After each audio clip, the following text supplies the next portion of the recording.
야 대부분의 프로 경기는 홈앤드 어웨이 방식으로 경기를 치릅니다.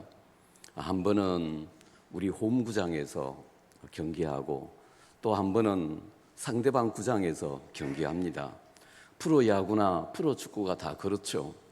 그런데 홈과 어웨이 경기 중에서 홈팀의 열광적인 응원을 받을 수 있는 홈 경기가 훨씬 유리합니다.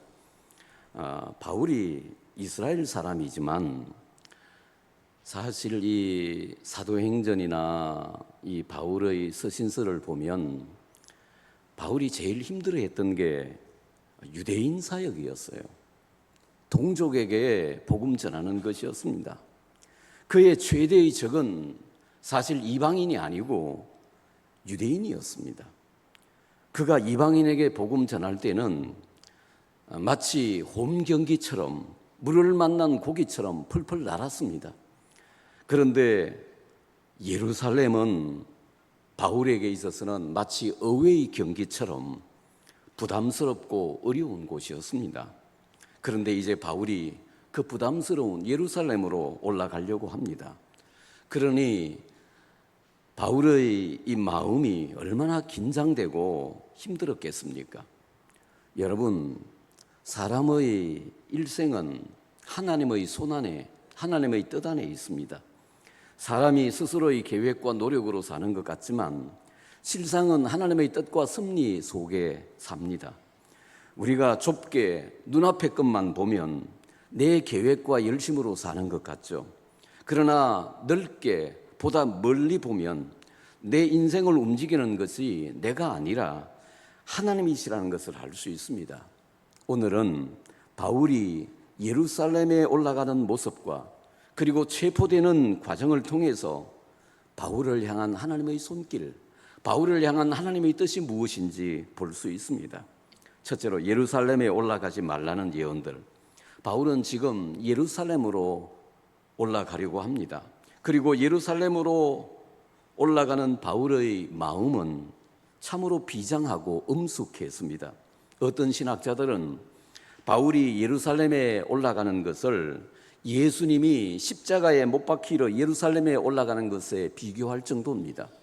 바울은 결국 예루살렘에서 체포되고 주 예수의 몸으로 로마에 끌려가게 되죠.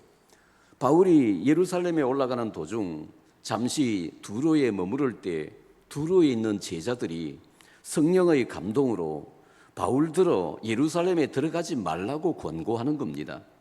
두로의 제자들이 한 이 예언은 인간적인 예언이나 인간적인 걱정에서 나온 말이 아닙니다. 분명히 성령의 감동으로 예루살렘에 가지 말라고 예언했습니다. 그러나 바울은 계속해서 예루살렘으로 올라갑니다.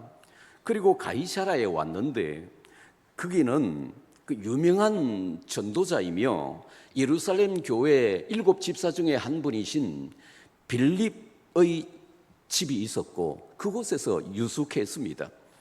바울을 비롯해서 많은 그리스도인들이 이 빌립의 집을 방문하고 또 유숙하는 것으로 봐서 빌립은 그의 집을 그리스도인들에게 개방해서 섬겼던 것 같습니다. 이 빌립에게 처녀딸 넷이 있었는데 모두 예언하는 분들이었습니다. 그런데 이 빌립의 네 딸들이 무슨 예언을 했는지 성경에 나와 있진 않지만 이 문맥의 흐름상 아마 이 처녀 예언자들도 바울 사도님, 아무래도 예루살렘에 올라갈 것은 위험하니 예루살렘에 가지 마세요 라고 예언했을 것입니다. 그리고 가이사라에서 빌립의 집에서 머무는 동안 아가보라고 하는 유명한 선지자가 유대에서 내려와서는 바울의 허리띠를 가져다가 자기의 수족을 잡아 매고는 자기의 손과 발을 묶고는 성령이 예루살렘에서 유대인들이 이 띠 임자를 결박하여 이방인의 손에 넘겨주리라고 말씀하신다는 겁니다. 아가보 선지자는 말로만 예언한 것이 아니라 행동하면서 예언하죠. 이것을 소위 행위 예언이라고 합니다. 구약의 예레미야와 에스겔 선지자를 비롯한 여러 선지자들도 예언의 사실상을 부각시키고 고조시키기 위해서 행위 예언을 많이 했습니다. 아가보 선지자도 바울의 띠로 자기 손과 발을 묶고는 예루살렘에서 유대인들이 이렇게 바울을 결박하여 이방인에게 넘겨주리라고 예언하는 겁니다.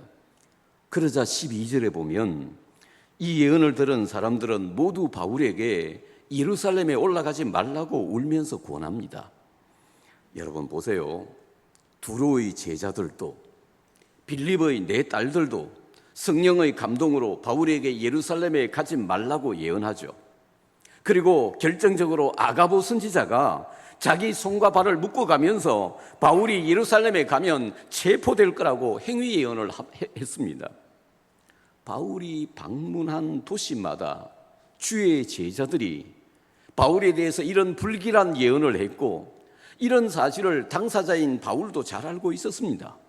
자, 그러면 바울은 예루살렘에 올라가야 할까요? 올라가지 말아야 할까요? 여러분 어떻게 생각하십니까? 바울은 결코 예언자들의 예언을 무시하는 사람이 아닙니다. 여러분도 마찬가지지만 저도 성령의 감동과 인도를 받고 살려고 매 순간 애쓰는 사람입니다. 그런데 바울에 대해 예언하는 예언자들의 말을 자세히 살펴보면 예루살렘에 올라가지 말라는 게 아니에요. 예루살렘에 올라가면 결박과 환난이 기다리고 있으니 올라가지 말라는 것입니다. 사람들은 일반적으로 환난이나 어려움이나 물웅덩이를 만나면 피해 가려고 하는 본능이 있습니다. 그리고 더 나아가 환난과 어려움은 하나님의 뜻이 아니라고 생각하는 경향이 있습니다. 그러나 바울의 입장은 무엇입니까?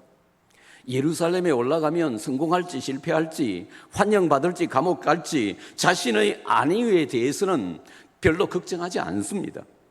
그는 육신의 안위보다도 하나님의 뜻이 무엇이냐에 대해 더 관심이 많았습니다.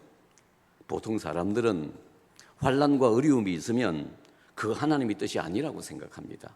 여러분도 그러죠. 그런데요, 반드시 그렇지는 않습니다. 환난과 아픔 속에서도 하나님의 뜻이 있을 수 있습니다. 어쨌든 바울의 주된 관심 사항은 육신적인 안위보다 하나님의 뜻이었습니다. 그래서 예언자들마다 예루살렘에 올라가면 환난과 결박이 있다고 예언했지만 그래도 바울은 꾸역꾸역 예루살렘으로 올라가는 것입니다. 예루살렘에 가는 것이 하나님의 뜻이라고 확신했기 때문입니다. 여러분, 우리가 인생을 살 때 환경도 중요하고 육신적인 안위도 중요합니다. 그러나 여러분, 이보다 더 중요한 것은 하나님의 뜻입니다. 하나님의 뜻이 더 중요합니다. 믿으시기 바랍니다. 하나님의 뜻이 중요해요. 그러므로 우리가 하나님의 뜻을 고려하지 않고 자기 편한 곳과 자기 좋은 것만 찾아다닌다면 이건 하나님의 뜻과 어긋날 가능성이 매우 높습니다. 바울은 특히 보라, 이제 나는 성령에 매여 예루살렘으로 간다고 말했습니다. 여기 성령에 매여라는 말은 성령에 묶여서 성령에 포로되고 성령에 이끌려서 예루살렘으로 간다는 뜻입니다. 바울은 예루살렘으로 가는 것이 내 뜻이 아니라 하나님의 뜻임을 확신하고 있습니다. 그래서 나는 성령에 포로되고 성령에 묶여서 예루살렘으로 간다고 말하고 있는 것입니다.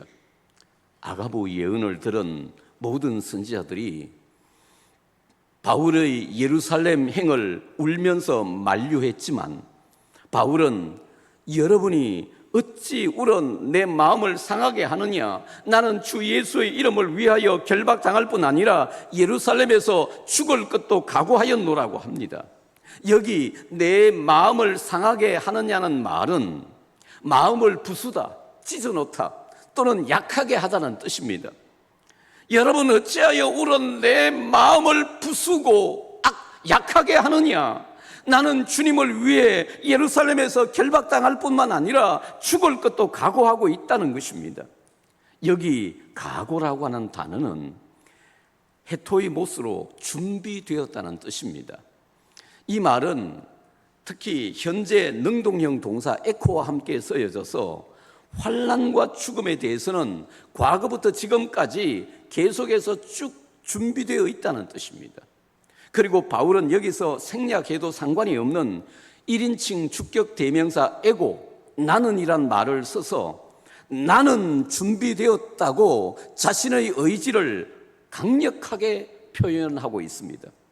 나는 환난과 죽음에 대해서 과거부터 계속해서 준비가 되어 있고, 나는 주님을 위해서 언제라도 죽을 준비가 된 사람이라고 천명하고 있는 것입니다.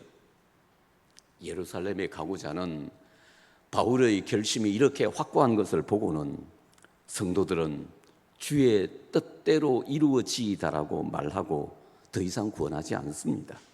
그들은 고난을 향해 나아가는 바울을 주님의 뜻에 맡긴 것입니다. 사랑하는 성도 여러분, 주님을 위해서라면 생명도 버릴 준비가 되어 있는 바울에게 환난이나 핍박이 두렵겠습니까? 그에게는 환난이나 자신의 안위보다 더 중요한 것이 하나님의 뜻이었습니다. 그래서 환난 핍박이 기다리고 있다고 하는 그 예루살렘을 향해 당당히 나아가는 것입니다. 당신도 하나님의 뜻을 따라 사시겠습니까? 내게 손해가 있고 위험이 있고 고난이 있다 할지라도 그것이 정말 나를 향하신 하나님의 뜻이라면 기꺼이 그 길을 갈 수 있겠습니까? 예수님은 나더러 주여 주여 하는 자마다 다 천국에 들어갈 것이 아니요 다만 하늘에 계신 내 아버지의 뜻대로 행하는 자야 들어가리라고 하셨습니다. 세상 그 무엇보다도 성령의 인도하심 따라 하나님의 뜻을 따라 사는 하나님의 사람들이 되시기를 축원합니다. 둘째로 예루살렘에서 드디어 바울과 그 일행은 예루살렘에 도착했습니다. 17절에 보면 예루살렘에 이르니 형제들이 우리를 기꺼이 영접했다고 했습니다. 이것은 바울에게 있어서 마지막 예루살렘 방문입니다. 예루살렘에 도착하자 바울은 그리스도인 형제들로부터 뜨거운 환영을 받았습니다. 바울이 다메섹 도상에서 회심한 후 처음 예루살렘을 방문했을 때 그들은 교회의 핍박자였던 바울을 두려워하고 의심의 눈초리로 봤습니다. 그래서 바울은 예루살렘에서 사역하지 못하고 고향 다소로 내려가서 오랫동안 집거하고 있었던 것입니다. 그런데 이제 예루살렘 성도들도 세계를 다니며 복음을 전하는 바울의 사역과 수고를 잘 알고 있습니다. 그래서 3차 전도 여행을 마치고 돌아오는 그를 기꺼이 영접하고 환영했던 것입니다. 그리고 바울은 다음 날 야고보와 장로들에게 들어가 문안 인사를 드리고 이방인 선교사에게 대해서 보고했습니다. 그 이튿날 바울이 우리와 함께 야고보에게로 들어가니 장로들도 다 있더라. 바울이 문안하고 하나님이 자기의 사역으로 말미암아 이방 가운데서 하신 일을 낱낱이 말하니 바울은 전도팀 일행과 함께 야고보에게 갔습니다. 야고보는 예수님의 친동생으로 야고보서를 기록한 분이고 당시 예루살렘 교회의 대표이며 예루살렘 공의회 의장이었습니다. 바울은 야고보와 장로들에게 소아시아와 그리스 지역을 다니며 복음을 전하고 교회를 세운 선교 사역에 대해서 낱낱이 보고했습니다. 그리고 성경에 기록은 없지만 마게도니아 교인들이 예루살렘 교회를 위해 드린 구제 헌금에 대해서도 보고했을 것입니다. 여러분, 우리도 나중 주님 앞에 설 때 우리의 인생에 대해서 우리가 세상에서 전도하고 영혼 구원한 것에 대해서 그리고 우리가 주님과 이웃을 섬긴 것에 대해서 주님께 낱낱이 보고하게 될 것입니다. 그때 기쁨으로 주님께 보고할 수 있게 되기를 바랍니다. 그리고 바울의 선교 보고를 들은 장로들은 그들의 놀라운 사역에 대해서 하나님께 영광 돌렸습니다. 그리고 장로들은 바울에게 한 가지 심각한 충고를 합니다. 사실 이게 결정적으로 이것으로 말미암아 바울이 체포되게 됩니다.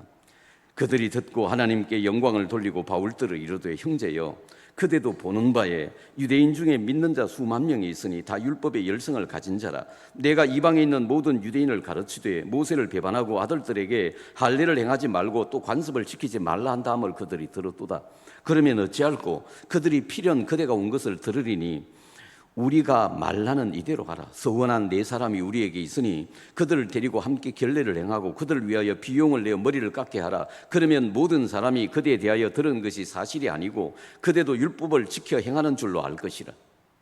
그 믿는 유대인들 중에도요, 아직도 구원은 유대인에게만 있다고 생각하는 자들이 있었습니다. 그들은 세계를 다니며 이방인에게 복음을 전하는 바울에게 불만이 많았고, 특히 바울이 돌아다니면서 모세 율법을 지킬 필요도 없고 자식에게 할례를 행치 말라고 가르친다고 생각했었습니다. 장로들은 그러면 어찌할 거라고 하면서 그들의 오해를 풀기 위한 한 가지 방안을 제시합니다. 그것은 서원한 네 사람을 데리고 함께 결례를 행하고 그들을 위해서 비용을 내어서 머리를 깎게 하라. 그러면 사람들이 그대도 율법을 지켜 행하는 줄로 알 것이라는 겁니다. 나시린의 서원을 하면 머리를 깎잖아요. 서원을 하면 술도 먹지 않고 더러운 것도 만지지 않고 머리를 깎아야 하거든요. 머리를 깎지 마, 삭도를 머리에 대지 말아야 하거든요. 그런데 이제 서원의 기간이 지나면 정상적으로 복귀하기 위해서 머리를 밀고 예물을 드려야 했습니다. 이때 번제물로 1년 된 수양 한 마리와 속죄제물 어린 양 한 마리, 화목제물로 수양 한 마리, 그리고 그에 따르는 소제물과 전제물을 드려야 하는데 예물이 굉장히 많아요.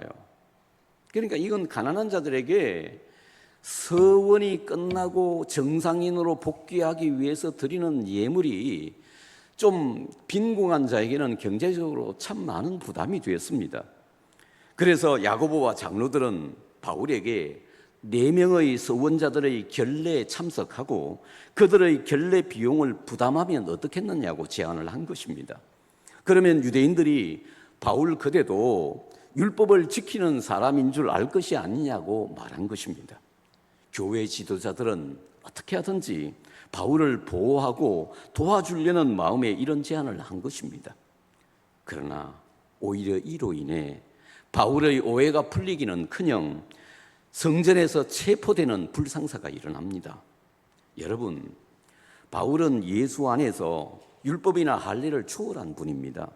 특히 갈라디아서에서는 다시 할례를 받고 율법으로 돌아가려고 하는 자들에 대해서 통렬하게 책망했습니다. 그러나 바울은 오해하는 유대인을 끌어안기 위해 기꺼이 장로들의 충고를 수용합니다.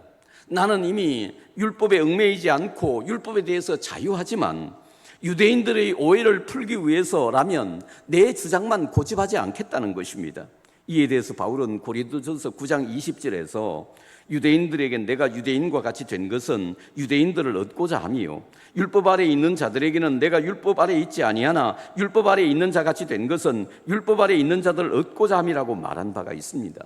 바울의 입장은 복음을 위해서라면, 저들의 오해를 풀고 화목하기 위해서라면 내가 율법 아래 있지 아니하지만 기꺼이 율법 아래에 있는 자같이 되겠다는 것입니다. 이런 문제로 내 사상과 주장을 고집하지 않겠다는 것입니다. 그런데 여러분, 사람들이 이걸 잘 못해요.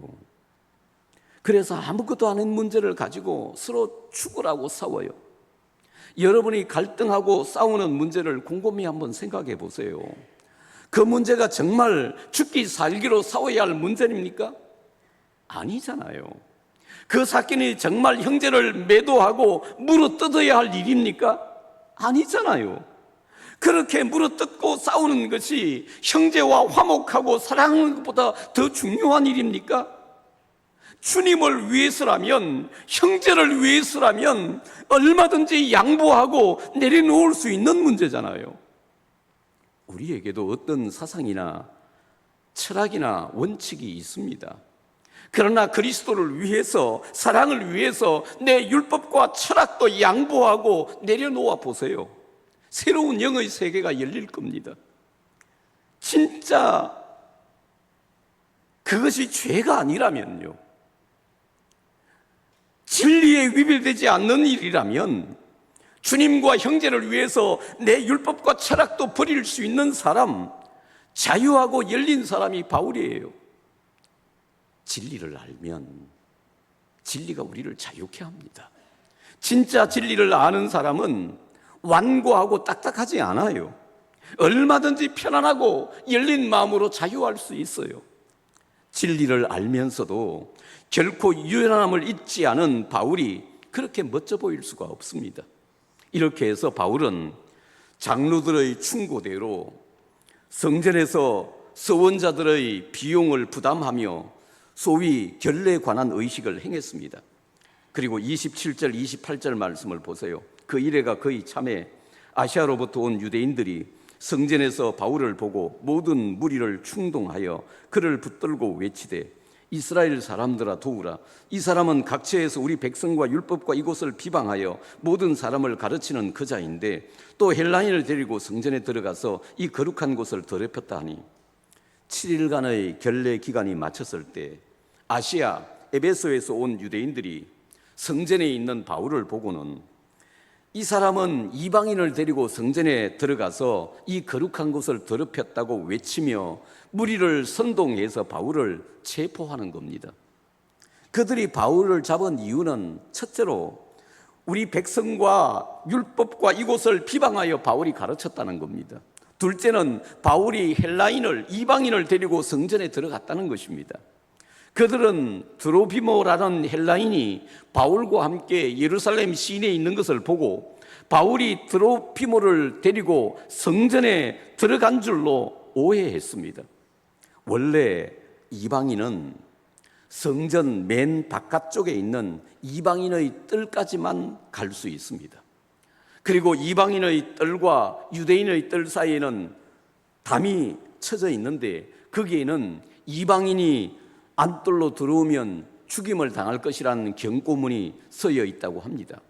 그러므로 정말 바울이 이방인을 데리고 안뜰로 들어갔으면 당시 율법으로 죽일 만한 사유가 되지요. 하지만 이것은 전혀 사실이 아니었습니다. 바울은 결단코 드로피모를 성전에 데리고 들어가지 않았습니다. 드로피모는 에베소 교회에서 보낸 구제연금을 가지고 바울과 함께 예루살렘까지 동행했을 뿐입니다. 여러분, 이처럼 잘못된 자기 확신은 정말 무섭습니다. 우리 다 한번 아멘 하십시다. 여러분과 제가 잘못된 자기 확신, 잘못된 고집을 버릴 수 있게 되기를 바랍니다. 이게 사로잡혀서 이게 목숨을 거는 사람이 있어요. 그러니까 아무것도 아닌 것 가지고 아무 유익도 없는 가지고 목숨을 걸어요. 그래서 형제를 난도질을 하고 비판합니다. 매장을 합니다. 바울이 그러지 않았는데도 유대인들은 이미 바울이 이방인을 데리고 성전에 들어갔다고 굳게 믿고 확신하고 단정해 버렸습니다. 이 유대인들의 잘못된 확신은 누구도 말릴 수가 없었어요. 그런 적이 없다고 아무리 부인하고 설명해도 너는 이방인을 데리고 성전에 들어갔다고 이미 낙인을 찍어버리는 거예요. 이건 정말 미치고 팔짝 뛸 노릇입니다. 그래서 유대인들이 바울에 대해서 흥분해서 벌떼같이 일어나는 것입니다. 그들은 바울을 성전 바깥으로 끌고 나가서는 죽일 듯이 달려들었습니다. 정말 이대로 가다가는 사도 바울이 유대인들의 집단 광기에 몰매를 맞아 죽을 것 같습니다. 이 절체절명의 순간에 온 성이 소란하다는 소식을 듣고 천부장과 군인들이 달려와서 죽음 직전에 있는 바울을 구출합니다. 아이러니하게도 동족인 유대인들은 바울을 죽이려고 했지만 이방인 로마 천부장은 바울을 구조하고 보호했습니다. 이 얼마나 오묘하고 신비로운 하나님의 섭리입니까? 여러분, 이스라엘 백성들이 출애굽해서 애굽에서 나올 때 홍해 바다 앞에서도 그랬습니다.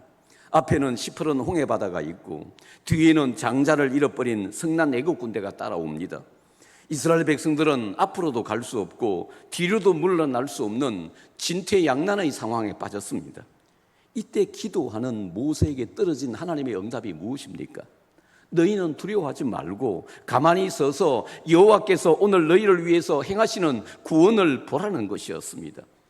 그리고 사람이 할 수 있는 수단 방법이 전무한 이 절망적인 순간에 하나님은 모세를 통해 홍해를 가르고 이스라엘 백성들을 마른 땅으로 건너게 하신 것입니다. 찬송가 549장을 작사한 벤자민 슈몰크는 루터파 목사님입니다.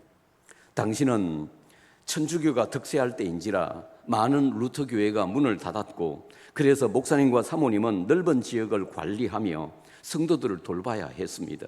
한번 신방을 나가면 밤늦게 돌아오거나 며칠씩 집을 비우기도 했습니다. 그러던 어느 날 부부가 신방을 하고 돌아오니까 집에 화재가 났는데 불타서 잿더미가 되어 있고 어린 두 아들은 새카맣게 탄 채 나란히 누워 있었습니다. 너무나 큰 충격으로 넋을 잃은 목사님은 두 아들의 시신을 부둥켜 안고 피눈물을 흘리며 기도했습니다. 이때 드린 기도가 내 주여 뜻대로 행하시옵소서라는 기도였습니다.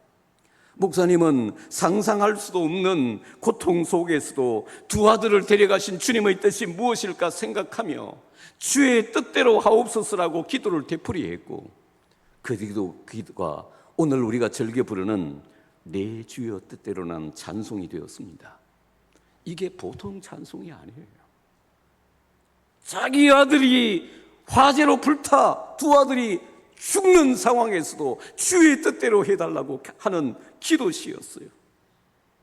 내 주여 뜻대로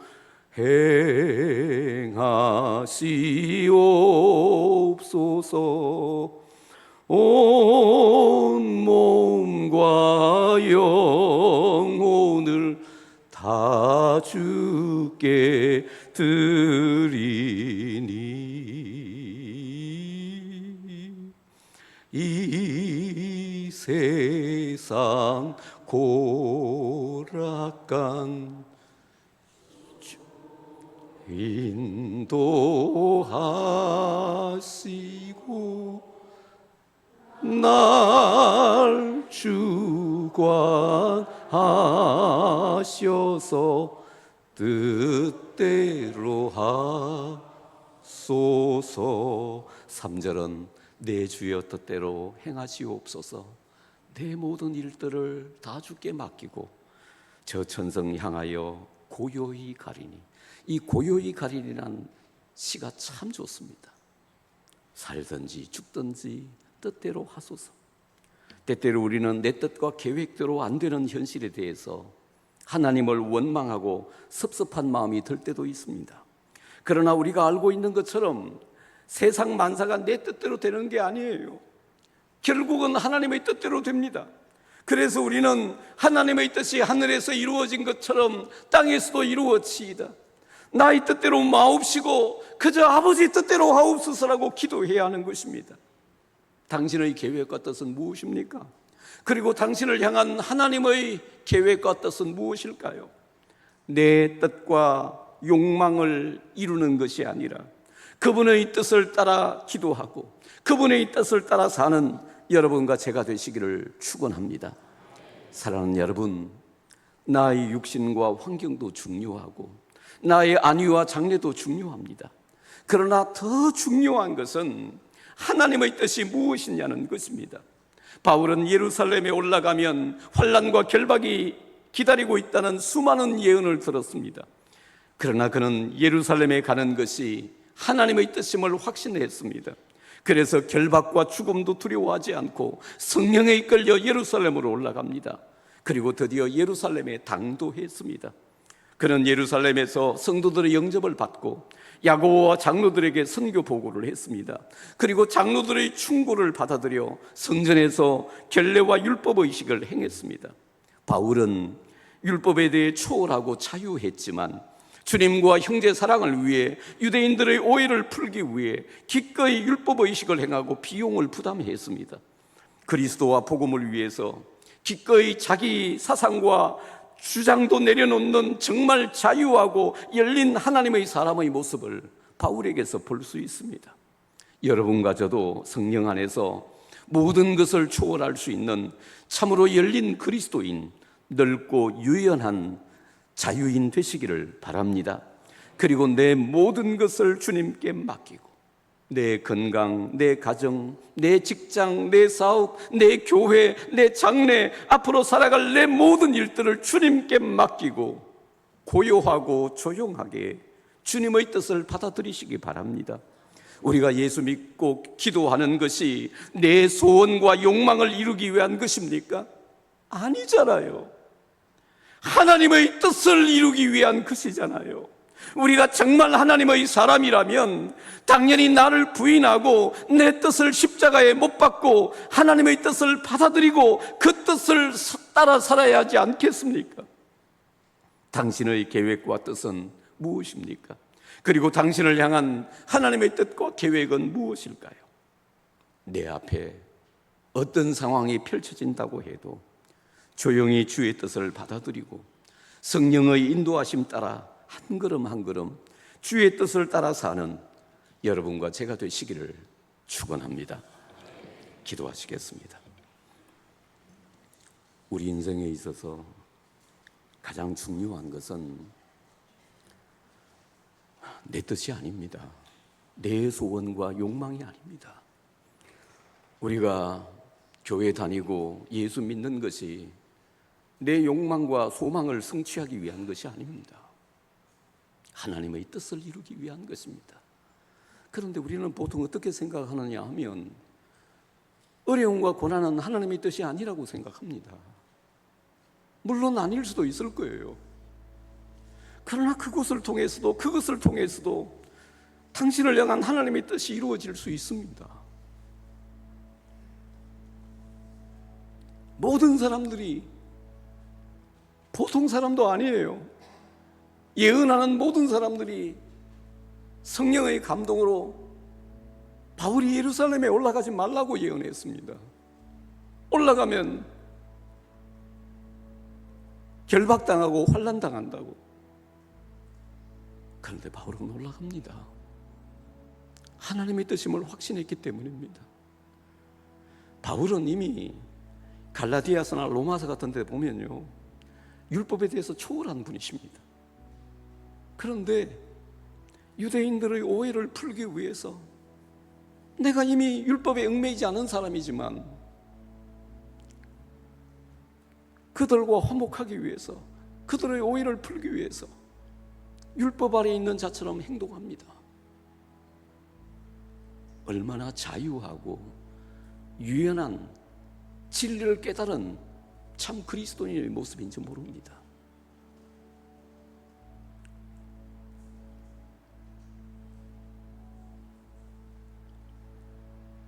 꼭 고난을 따라 살라는 말은 아닙니다.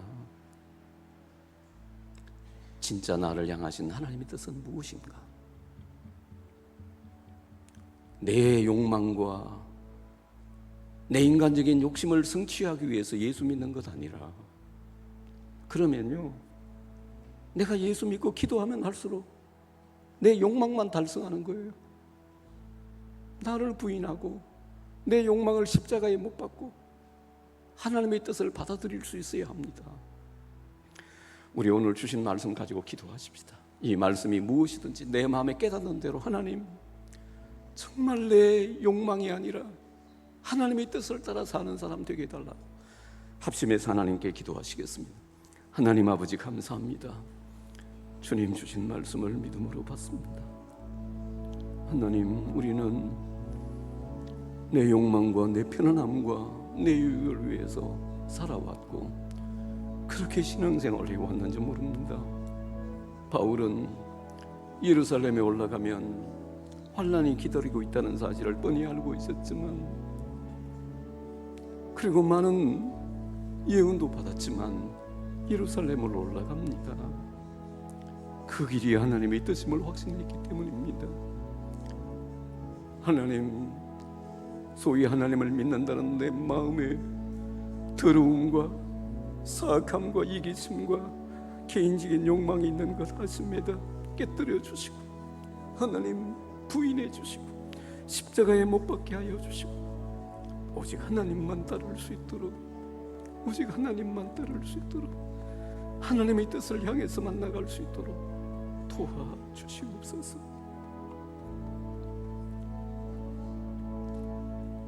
바울은 이미 율법에 대해서 초월한 분이지만 장로들의 권고를 받아들여서 비용을 내서 서원자들을 위한 율법의식을 행했습니다. 하나님, 우리가 율법 아래에 있는 자들은 율법 아래에 있는 자들에게는 율법 아래에 있는 자들처럼, 율법을 벗어난 자들에게는 율법을 초월한 사람처럼 자유하게 사는 사람이 되게 하시고, 우리의 최고의 목표가 저들에게 복음 전해서 영혼 구원하는 것이 되게 하여 주시옵소서. 각 도시마다 예언하는 사람들이 바울을 붙잡았습니다. 예루살렘에 올라가지 말라고, 예루살렘에 올라가면 결박과 환란이 기다리고 있다고, 가지 말라고 울기도 했었습니다. 그러나 바울은 예루살렘에 올라갑니다. 예루살렘에 가는 것이 하나님의 뜻임을 확신했기 때문입니다. 주님, 우리는 내 욕심과 욕망에 따라서 내 소원을 성취하기 위해서 신앙생활하고 기도해 왔는지 모릅니다. 하나님, 나를 부인하고 내 욕망을 십자가에 못 박고 오직 하나님의 뜻을 따라 사는 참 하나님의 사람 되게 하여 주시옵소서. 내 욕심과 유익이 아니라 하나님의 뜻을 깨닫고 하나님의 뜻을 따라 성령의 인도함을 받아 사는 참 그리스도인 되게 하여 주시옵소서. 예수님 이름으로 기도하옵나이다. 아멘.